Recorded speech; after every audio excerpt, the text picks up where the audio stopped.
अक्षर ग्रुप में आपका स्वागत है। इस वीडियो में फायर इंश्योरेंस के बारे में सारी जानकारी दी गई है। इसमें इंश्योरेंस से जुड़ी इंपॉर्टेंट जानकारी जैसे available benefits, procedure, registration process और इसके साथ साथ हमारे ऑफिस से कांटेक्ट करने की प्रोसेस भी शामिल है। पॉलिसी नियम शर्तों के अधीन है, इसलिए कृपया पॉलिसी के सभी डॉक्यूमेंट्स को ध्यान से पढ़ें। चलिए आगे हम डिटेल में जानते हैं कि फायर इंश्योरेंस क्या होता है। फायर इंश्योरेंस के अकॉर्डिंग ग्राहक और इंश्योरेंस कंपनी के बीच कुछ शर्तों और नियमों के अधीन कुछ सपोर्टिंग डॉक्यूमेंट्स तैयार किए जाते हैं, जिसके अंतर्गत किसी भी तरह के नुकसान की भरपाई करने की जिम्मेदारी इंश्योरेंस कंपनी की होती है, जो आग में जलने के कारण या फिर किसी तरह के इलेक्ट्रिक एक्सप्लोजन के कारण या बिजली गिरने के कारण नुकसान हुआ हो।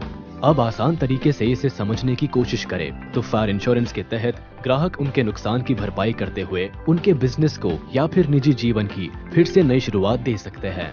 फायर इंश्योरेंस पॉलिसीज केवल इंश्योर्ड प्रॉपर्टीज के रिपेयर, रिप्लेसमेंट और रिकंस्ट्रक्शन के चर्चे को ही कवरेज नहीं देता, बल्कि इसके कारण उन लोगों को भी प्रोटेक्शन प्रोवाइड करती है जिनका जैविक या अजैविक प्रॉपर्टी के नुकसान के कारण प्रभावित होती है। चलिए अब हम नजर डालते हैं कि हमें फायर इंश्योरेंस की आवश्यकता क्यों होती है। फायर इंश्योरेंस हमेशा से ही एक समझदारी पूर्ण लिया गया निर्णय है। इससे होने वाले लाभ कुछ इस प्रकार है। फायर इंश्योरेंस पॉलिसी घर का फर्नीचर, इंडस्ट्रियल बिल्डिंग आदि की सुरक्षा प्रोवाइड करती है। ये पॉलिसी आग के कारण होने वाले नुकसान के लिए प्रॉपर्टीज या प्रॉपर्टीज ऑल्टरनेटिव यानी किसी नई जगह सब्स्टिट्यूट प्रॉपर्टी का ऑप्शन प्रोवाइड करती है। फायर इंश्योरेंस पॉलिसी इंडस्ट्रीज में आग के कारण मशीनों के टूटने या किसी प्रकार के नुकसान होने पर मेंटेनेंस या ऑल्टरनेटिव की फैसिलिटी प्रोवाइड करती है। ये पॉलिसी घर के मालिक को आग के कारण घर में होने वाले नुकसान से सुरक्षा प्रोवाइड करती है। इस पॉलिसी के अंतर्गत आग के कारण घर के सामान के खराब होने पर भी कवरेज मिलता है, जैसे कि प्लाईवुड, होम फर्नीचर, कारपेट, कपड़े आदि। इस पॉलिसी में टीवी, कंप्यूटर, एसी जैसे इलेक्ट्रॉनिक इक्विपमेंट्स के रिपेयरिंग या ऑल्टरनेटिव्स का भी कवरेज शामिल है। इस पॉलिसी के अंतर्गत कंपनी के अंदर आग की घटना के कारण घायल होने वाले एम्प्लॉयज को मेडिकल खर्चे भी मिलते हैं। अब हम फायर इंश्योरेंस पॉलिसी के अंतर्गत मिलने वाले कवरेज को समझते हैं। ये इंश्योरेंस प्लान न केवल आग से होने वाले नुकसान को कवर करता है, बल्कि अदर नेचुरल डिजास्टर्स के कारण होने वाले नुकसान को भी कवर करता है। फायर इंश्योरेंस पॉलिसी आग से होने वाले नुकसान के लिए कवरेज प्रोवाइड करती है। विस्फोट के कारण होने वाले खर्चे के लिए इंश्योर्ड पर्सन को कवरेज मिलेगा। बिजली के कारण होने वाले नुकसान को भी फायर इंश्योरेंस के अंतर्गत शामिल किया जाता है। विस्फोट के कारण होने वाले नुकसान को भी फायर इंश्योरेंस के अंतर्गत कवर किया जाता है।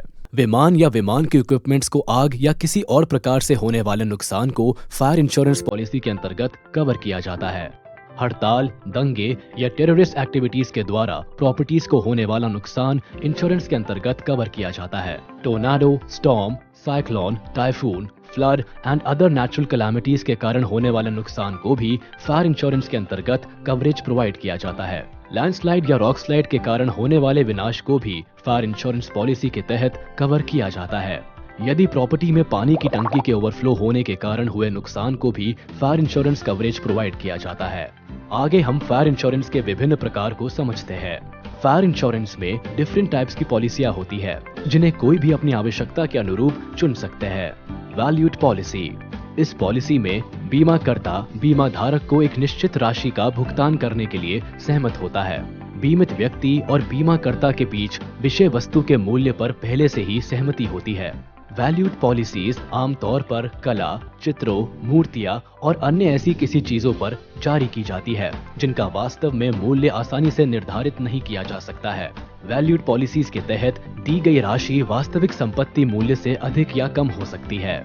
Specific policy.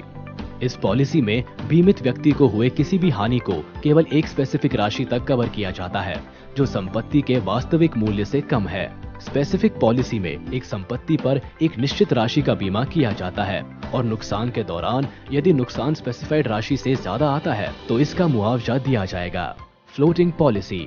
फ्लोटिंग पॉलिसी आग के नुकसान के खिलाफ विभिन्न स्थानों पर पड़े संपत्ति को कवर करती है। ऐसी पॉलिसी आमतौर पर एक बिजनेस द्वारा पसंद की जाती है जिसका माल गोदाम में स्टोर किया जाता है। Comprehensive policy.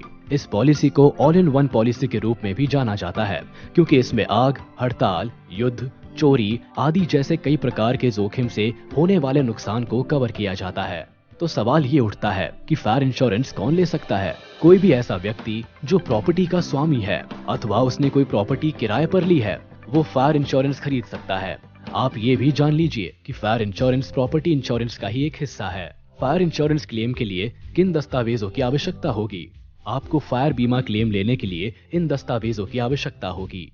पूरी तरह सही भरा हुआ साइंड क्लेम फॉर्म, घटना से संबंधित पुलिस FIR, फायर ब्रिगेड के रिपोर्ट, पॉलिसी बॉन्ड, घटना से संबंधित अखबार के कटिंग्स यदि कोई हो, पिछले क्लेम की रिपोर्ट यदि कोई हो, फॉरेंसिक रिपोर्ट यदि कोई हो तो, final investigation report. Fire insurance claim कुछ इस प्रकार से किया जाएगा। आवेदनकर्ता को समस्त दस्तावेज जुटाने होंगे, फिर इन सभी दस्तावेजों को इकट्ठा करके क्लेम फॉर्म भरना होगा। इसके बाद क्लेम रजिस्टर करना होगा। एक बार क्लेम रजिस्टर हो जाने के बाद इंश्योरेंस कंपनी क्लेम का सर्वे करवाएगी। सर्वेयर नुकसान से संबंधित अपनी सर्वे रिपोर्ट अटैच करेगा। रिपोर्ट के अंकलन के आधार पर क्लेम का सेटलमेंट कर दिया जाता है। पॉलिसी या पॉलिसी से जुड़ी किसी भी प्रकार की अतिरिक्त जानकारी के लिए आप टीम अक्षर को कभी भी कांटेक्ट कर सकते हैं। हमारी कोऑपरेटिव टीम आपकी सहायता और आपके लाभ के लिए हमेशा आपसे बात करने के लिए खुशी तैयार है। इस पॉलिसी के बारे में अधिक जानकारी के लिए या इसे खरीदने के लिए कृपया अक्षर ग्रुप से कांटेक्ट करें और इस डिसीजन को लेने में देरी ना करते हुए अभी हमसे कांटेक्ट करें। धन्यवाद। तुरंत अक्षर ग्रुप से संपर्क करें, अपने प्रीमियम का भुगतान करें। इस योजना के बारे में अधिक जानकारी के लिए या पॉलिसी खरीदने के लिए कृपया मुझसे संपर्क करें।